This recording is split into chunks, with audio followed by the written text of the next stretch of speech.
Hello, everybody. My name is Samantha Stephenson. I am one of the behavioral therapists here at City of Hope, Chicago, located in Zion, Illinois. I am also a breast cancer survivor. And today, in our caregiver support group, we are going to talk about survivor's guilt. Let's dive right in. So, survivor's guilt, what is it?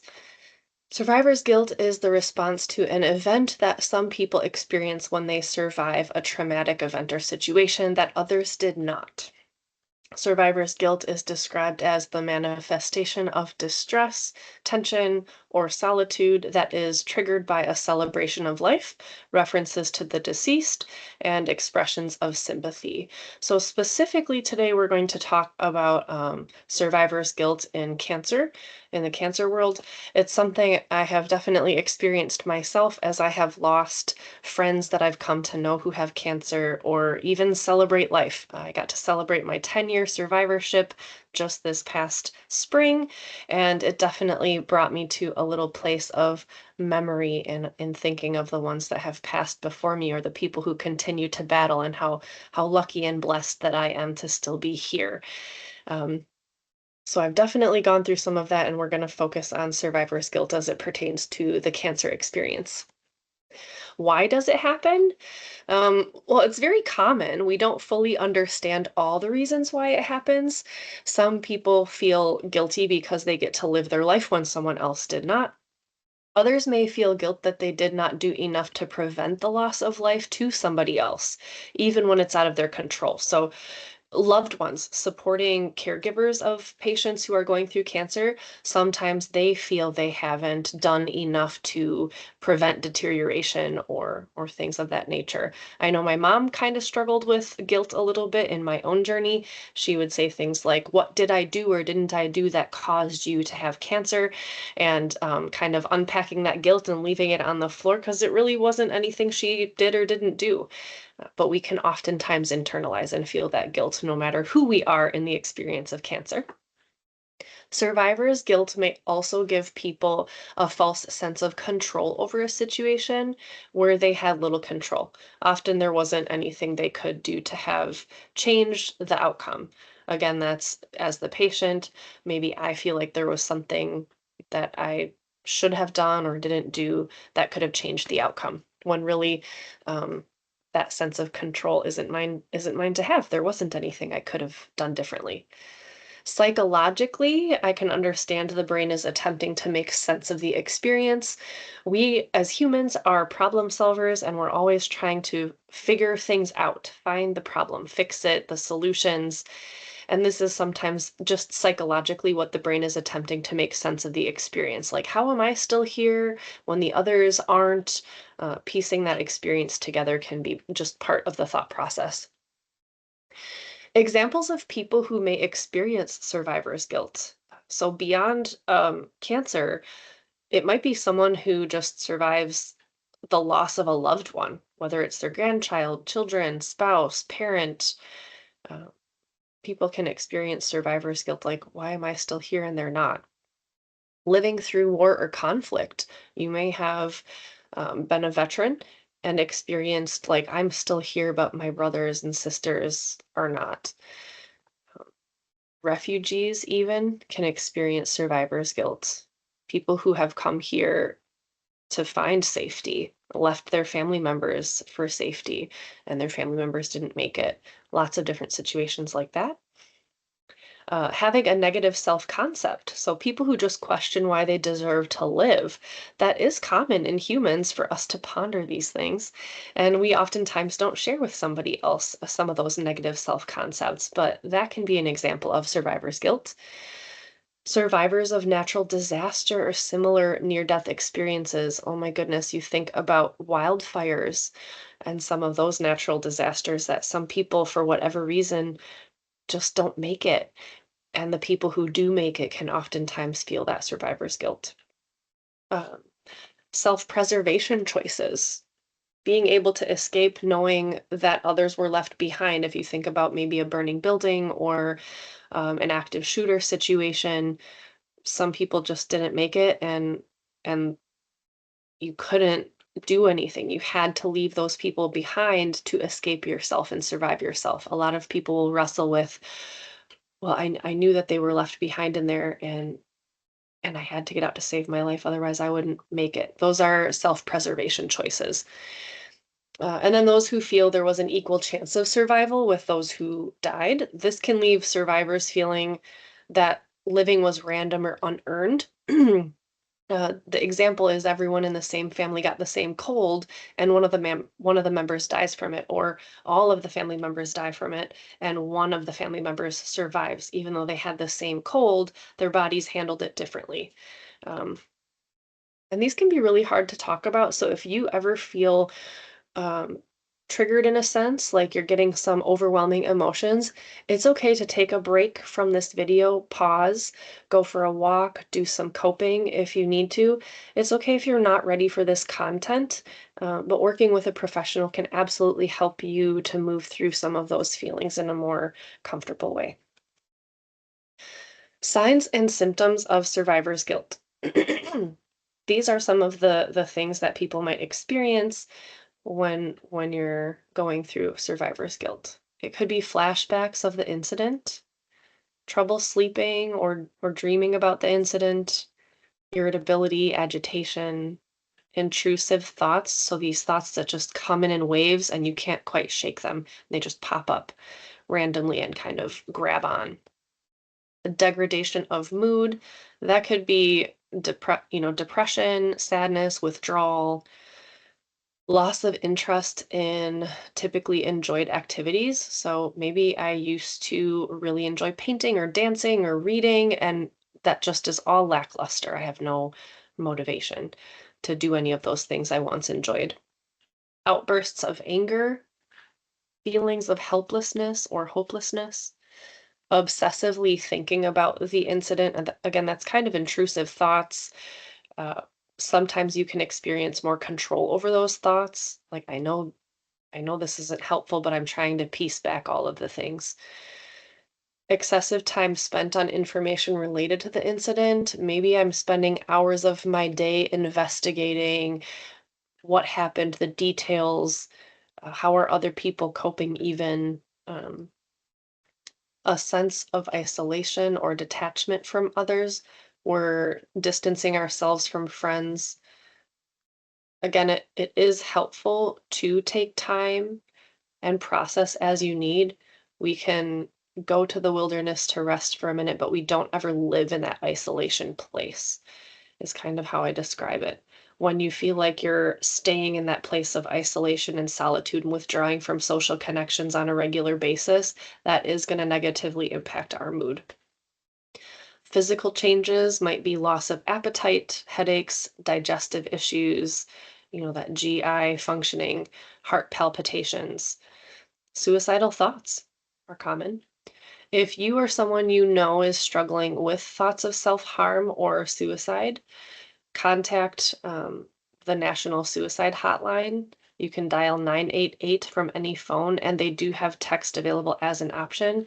It is anonymous, so you can feel comforted in knowing that there is care available 24/7 if you or someone you know is having challenging thoughts with suicidal ideation or self-harm. Ways to cope. These are a couple of different skills you can use or practice if you're feeling some of that survivor's guilt. The first one is called Name Your Feelings. It's common to try and avoid uncomfortable feelings, thoughts, or sensations. Like, as a human, we're going to err on the side of whatever's easier.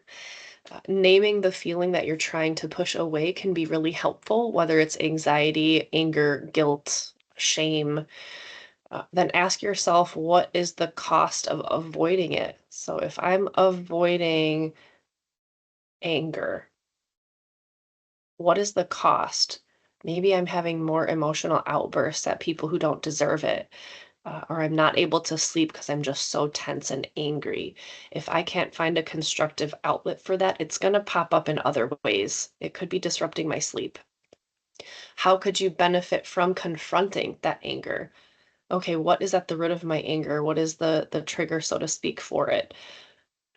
If if I can benefit from finding that answer, I can more easily attain a solution.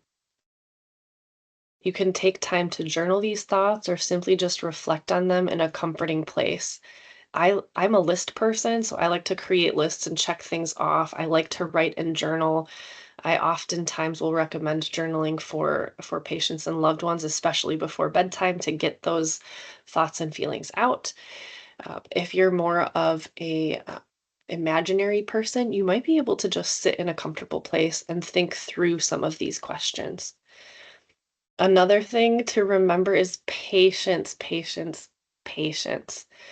Oftentimes, we want to jump to the solution. We want to push through. We want it now, especially in our day and age when everything is so easily accessible and we really have a limited distress tolerance, which means it's just hard to sit in those uncomfortable things. Patience. I don't care if you have to write it on a sticky note and put it on the mirror in the bathroom. Be patient with yourself. Whatever reminders to be kind to yourself as you heal. You may find yourself laughing and plugging into life one moment and crying the next. All emotions are acceptable, even the uncomfortable ones. It's your body telling yourself something about the situation. It could be a call to action. We are humans with emotions for a reason. We are supposed to feel sadness. We are supposed to feel anger, joy, and all of the other aspects of emotions. Get support, a big one. Mental health can be quite stigmatized even now. It's changing, and I'm glad for that. But getting support doesn't always mean talking to a professional. You could find support in friends and family, loved ones, social media. Um, you can get connected to a support group and be anonymous. I've oftentimes recommended patients and loved ones find a support group online. You don't even have to participate, but it might feel very validating to see that someone posts an experience that they're having that is so similar to your experience. And then even sharing that with a loved one, like if you can't verbalize, express what you're going through or feeling with a loved one, they don't understand. So sometimes you can go on that social media support page, find how someone has described their experience. You can screenshot it and send it to your loved one, like, this is how I feel. This is what it looks like in words. It can be so helpful to communicate that with loved ones. Remain socially engaged as you're able. So as you're able, sometimes we don't have the fortitude, the energy, but do it as you can. Talk with someone you trust about your experience. And then, of course, you can always get connected with a therapist or counselor professional. Another option of how to cope is giving back. It can be so helpful to engage in a passion project or volunteer for an organization you'd like to support. This can provide connection, meaning, purpose, and build self confidence, among other positive things. Other ways, how to support a loved one. So, if you have a loved one who's going through maybe survivor's guilt, you can help them manage. Simply listen. It's hard to recognize that listening is an action. It is something you can do to help another person. Provide an accepting, non judgmental space for your loved one to express themselves, even the uncomfortable feelings. Be patient if you're supporting someone, not only be patient with yourself, be patient with that loved one. They may need time to grieve. Grief is not a linear process. There are lots of stages that we can go back and forth from. There's no timeline. There may be setbacks along the way, and that's completely acceptable.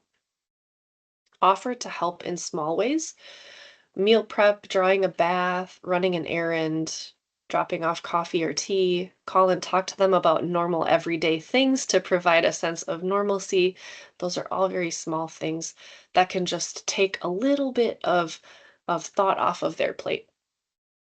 Reflect and acknowledge their feelings. Even if they don't make sense to you, that's okay. You can acknowledge what your loved one is going through without ever experiencing something similar yourself. And you can even say something like, I can't imagine what that's like. I'm here for you. Be available and check in with them. Understand they may not always want to talk or engage, and know that your checking in can still help them feel cared for through their healing. Even if it's dropping a text, giving them permission that they don't need to respond right away. I'm here for you, thinking of you. Here's a funny picture of a dog. Mm. When your loved one is open to it, you can research local resources for support. Maybe they don't have the bandwidth to look for resources themselves. You can be like, oh, I found this grief support group. I found this Facebook group. There's a local counselor that I really love that I work with who could be a good touch point for you. That might be really helpful just to give them options that they can reference back to if and when they're ready. And you can say that, hey, I know you might not be ready now, but I wanted to share these resources with you for if and when you are ready. Give yourself grace. Oh, this is my favorite one that somebody told me a long time ago, and I have just adopted it and shared it with so many other people. Give yourself so much grace. Do things to support your own self care. Maintain your own boundaries. Boundaries are hard, and take breaks as needed. If you have that caregiver heart, we tend to put ourselves in the back seat, so self-care and boundaries get really um, muddy. And then remember, there's no rule book on how to support a loved one. Everybody is so uniquely different. Your relationship with them is different. Just give yourself a lot of grace in that journey. Um, we're not going to be perfect. Here are some mental health resource options that, again, you might want to explore or help somebody explore. Survivor's guilt can be considered to fall under, excuse me, the category of PTSD or post-traumatic stress disorder. So finding a trauma-focused therapist could be beneficial. You can always ask for a referral from a primary care provider. Other support group options can offer validation and support from people who have similar experiences. Again, that could be a local support group in person. I prefer face to face, but there are so many online support group options too that might be appropriate for somebody. These support group options can be held at local churches, treatment centers, hospitals, social media sites, and other facilities too. Seek support with your faith-based or spiritual provider. I know here at City of Hope, we have so many different departments to care for our patients and families. Pastoral care is one of them. If you need ideas, you can always contact one of our pastoral care representatives to see, well, how do I support my faith through this? Or rather, how can my faith support me in this way? What are some resources I can tap into? Online resources to find a therapist. There are so many. Here are a few different examples of sites that you could go to really get a therapist in your area. There are virtual options, of course, but many of these sites will give you the option to plug in your zip code, and you can kind of pick through each provider's profile to see what might fit best for your comfort level. Recognizing, do I prefer a male or a female therapist? Are they focused in trauma? Maybe are there other things in their biography that might speak to what your need is? Supporting and healing is possible, no matter where you're at. If survivor's guilt is affecting your ability to live your life, consider working with a professional or joining a survivors group for additional support. These are some of my favorite ways that I find support. I love activities and sports. I used to play soccer a lot. Even just watching some of those things can make me feel better. Massage, self-care in that sense is really important. Human touch is so wonderful. Even just holding hands with somebody can provide a lot of pain relief and support. Music is a good one. Depending on your mood or what you want your mood to be, you can listen to different music sometimes to give that uplift or express that anger or calm the mood or focus. I love animals, so if I want just a snuggle time with my dog or go to the local pet shop to just engage with some of that puppy love, love that. Hugs are great for anybody, and those long embraces. Aromatherapy, candles, I really enjoy different scents. And again, just finding a warm touch of a loved one can be so great. A little reference page for where some of our information came from today. Thank you so much for taking the time. Please feel free to reach out to any of your local providers if you need additional support. And take care.